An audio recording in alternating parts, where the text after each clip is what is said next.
Good morning and Jai Hind, dear students. Welcome to chemistry class. Children, I hope you are preparing well for your exams. Children, I have already told you that questions will not only be from the exercise, questions are also from within the chapter.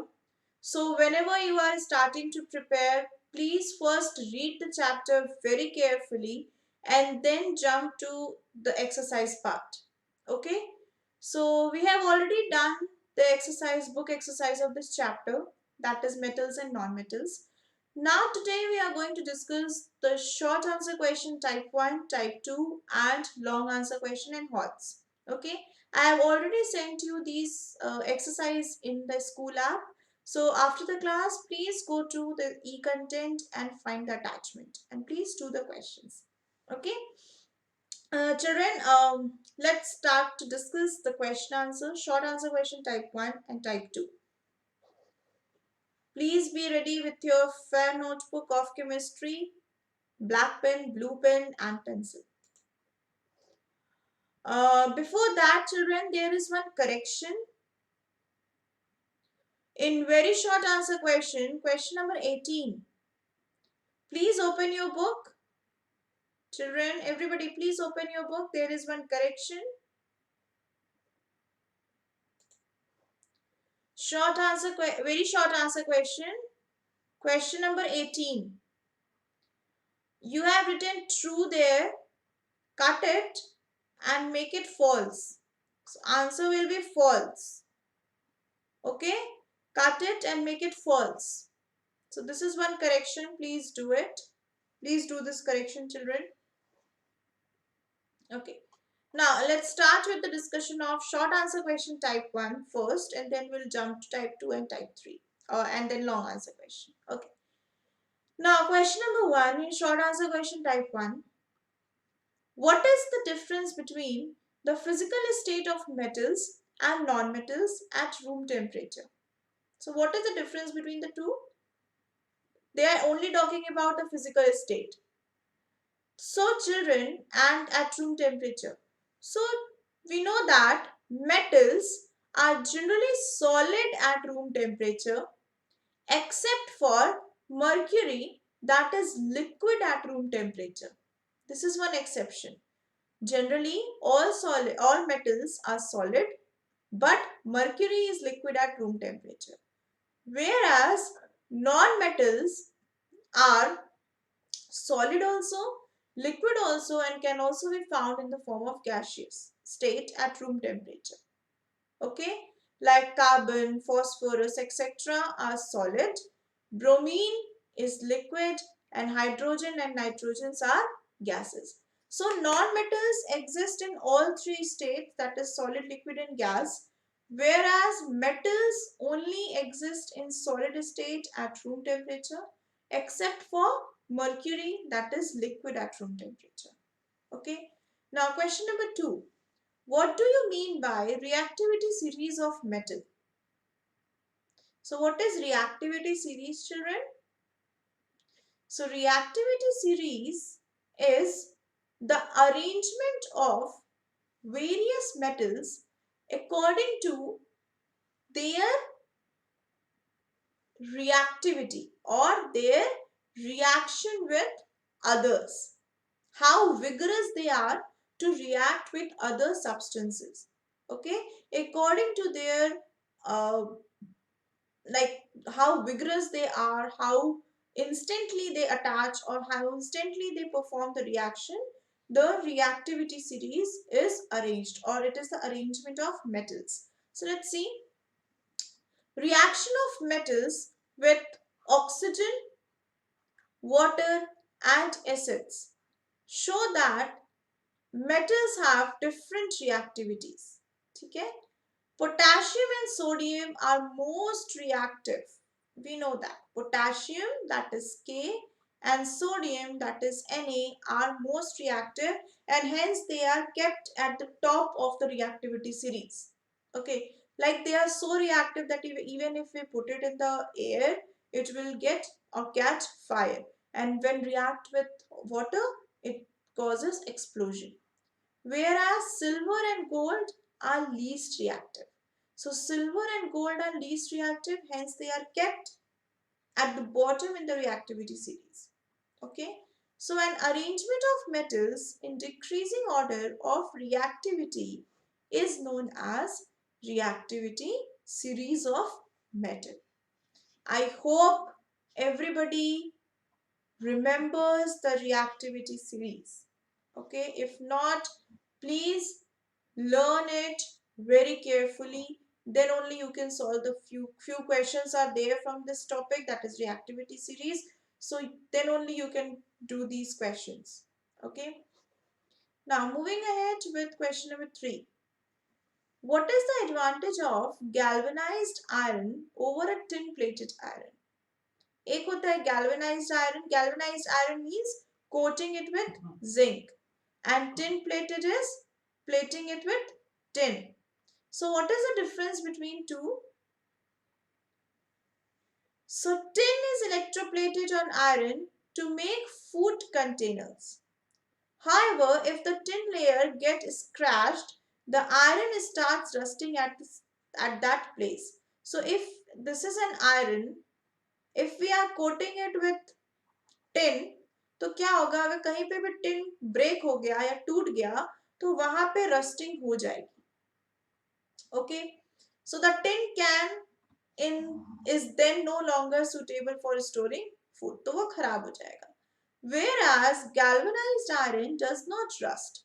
अगर हम एक बार उसको zinc से coating कर देंगे तो it will not get rust even if there is a scratch in the zinc layer. Okay, so they will not get rusted. This is the advantage of galvanized iron over tin plated iron. Okay, galvanized जो है वो अगर उसमें से zinc की layer हट भी गई तो भी वो रस्ट नहीं करेगा, उसमें जंक नहीं लगेगी. But in case of tin plated, अगर टिन की लेयर हट गई तो उसमें जंक लग जाएगा and we can not again use it for storing food.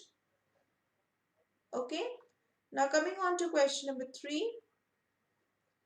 What is, like, question number 4, what is an alloy? How are alloys generally made? So children, what is alloy? So alloy, you know, it is a mixture of two or more metals or metals and non-metals.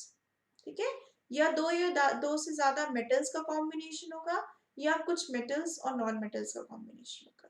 ठीक है, they are called alloys. ठीक है.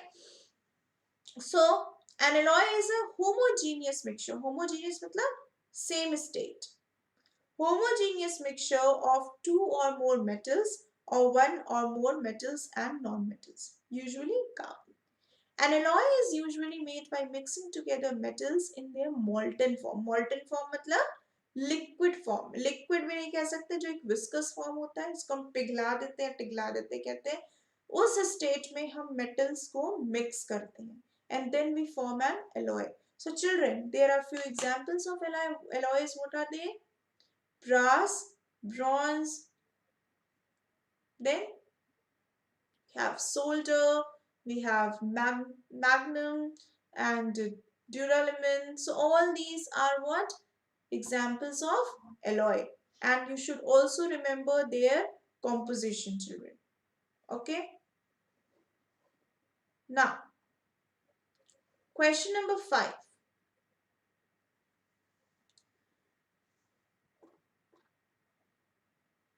What are noble metals? Why are they used to make ornaments? Noble metals क्या होते हैं? तो noble metals वो metals होते हैं जो generally react नहीं करते किसी से. They are least reactive, like gold, silver and platinum. So they are least reactive. So because they are least reactive, they don't react with oxygen, water, acid, base, anything. So that is why the jewelries are made from them.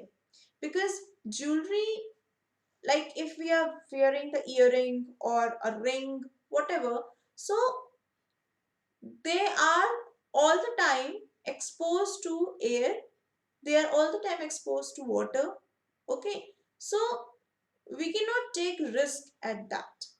ठीक है, अब पता चला हमने अगर किसी और metal की इयररिंग्स पहनी है and if we go for a bath, तो पानी से रिएक्ट किया and there is explosion, so we cannot do that. Okay, so there are certain noble metals like gold, silver and platinum. Okay, they are least reactive. They don't react with oxygen, water and acid, any of these. That is why we use them as jewelry or ornaments. Okay, and they also have a shine. So metal which do not react with water, acid and alkalis occur in the free state in the nature are known as noble metals. Example, gold, silver and platinum. As they are unreactive, they are used to make ornaments. They do not lose their shine easily. Okay, that is why they are used as a noble metal. Now, question number 6. Can a wire be drawn out of wood? Why not? No, wire cannot be drawn from the wood. Why? Because it is not a metal. Metal is malleable as well as ductile. It can be converted into a sheet, it can be converted into a wire. But wood is not a metal. तो अगर wood metal नहीं है तो हम उसको malleable और ductile नहीं कहेंगे. It cannot be converted into a wire because it does not have a ductility property. इसमें डक्टिलिटी प्रॉपर्टी ही नहीं है तो ये वायर में कन्वर्ट नहीं हो सकता. कॉपर में है, कॉपर कन्वर्ट हो जाएगा, एल्यूमिनियम कन्वर्ट हो जाएगा बिकॉज दे आर मेटल्स. ठीक है, so they are ductile in nature. Question number 7. Can alloying be used to lower the melting point? Give an example. Yes, definitely. It is used to lower the melting point, as in case of solder. So solder is an alloy of lead and tin. Okay, has a melting point lower than the lead and tin individually. जितना lead का individual और tin का individual melting point है, उससे कम होता है solder का melting point. और solder क्या है? lead और tin का mixture है. Clear? So this is lead and tin which is solder और ये melting point को lower करने में help करता है. Now question number 8.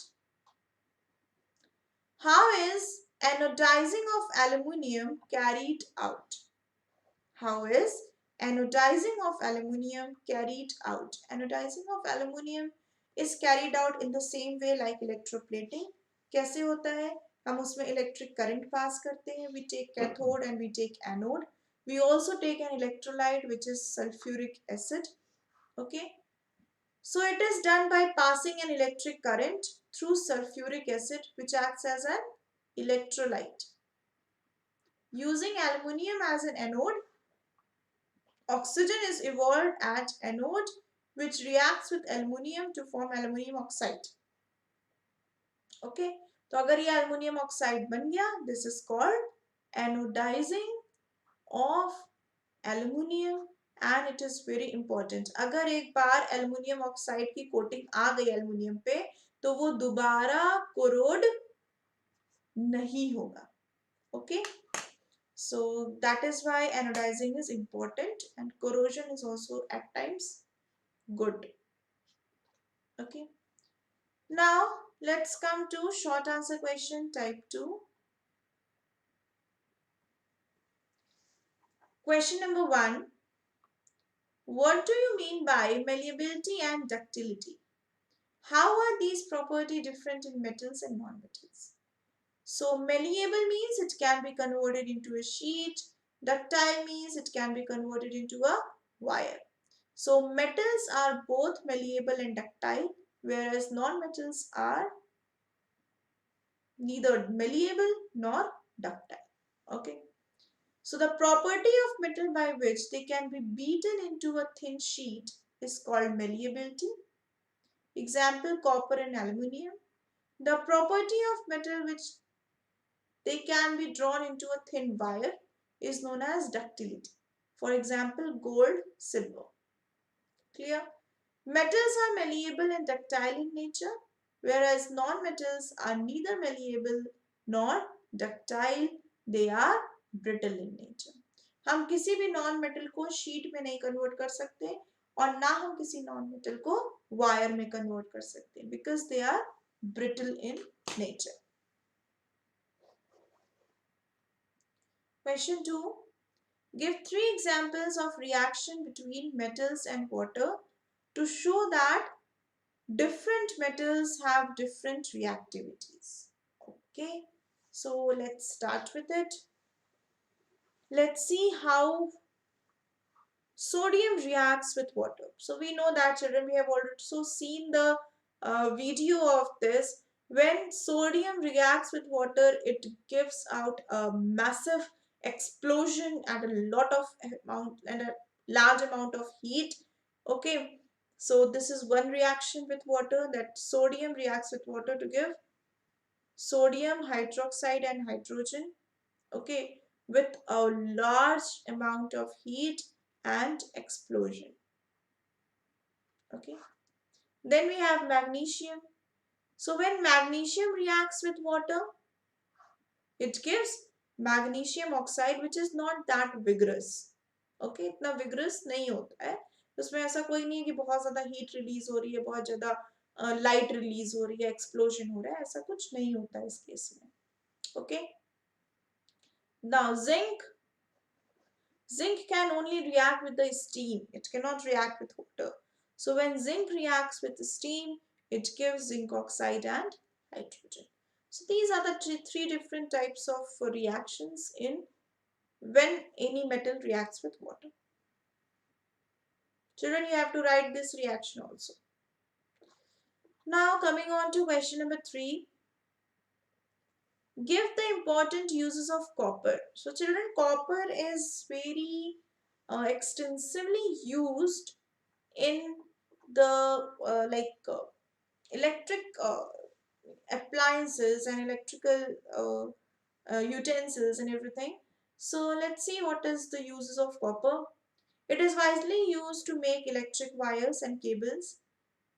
Copper coil are used in several electrical appliances. Basically, because copper is a good conductor of electricity, it is ductile in nature, it is malleable in nature, इसलिए हम उसको किसी भी form में use कर सकते हैं. ठीक है. So this is, we use it in making electric wires and cables. It is also used in making heating utensils, car radiators, calorimetry. So these are used in such instruments and for making alloys. Okay, so copper when mixed with nickel and zinc, so it forms different types of alloys. We have like it forms a German silver, brass, bronze. So all these are what? The alloys of copper. Okay.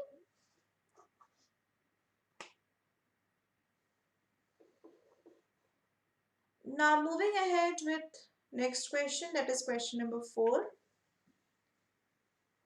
Aluminium protects itself against corrosion. Discuss why it is important and necessary to anodize aluminium to make it corrosion resistant. So definitely children, just now we have seen how anodizing of aluminium is done. So the moment aluminium oxide is coated over any substance, it will stop corrosion. मतलब दोबारा उसमें कोई भी corrosion नहीं हो सकता. So let's see how it is. Aluminium protects itself against the corrosion upon exposure to air by forming a layer of aluminium oxide. If this layer is made more uniform, it protects the aluminium underneath more effectively. Thus, this is done by a process called anodizing to make it corrosion resistant. So, the moment अगर इस पे aluminium oxide की layer आ जा रही है, सो इसमें कोई भी फर्दर corrosion नहीं होगा. Okay, and it is done by the process of anodizing of aluminium, that is by passing electric current. Question 5. List 3 important uses of hydrogen.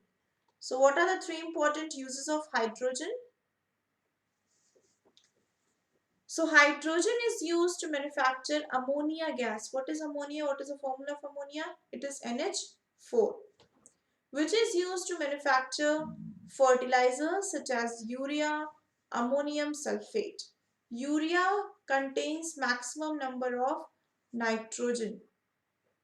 Okay, and it is formed by the use of hydrogen. Okay. Now next is to extract metals such as copper, lead and tin.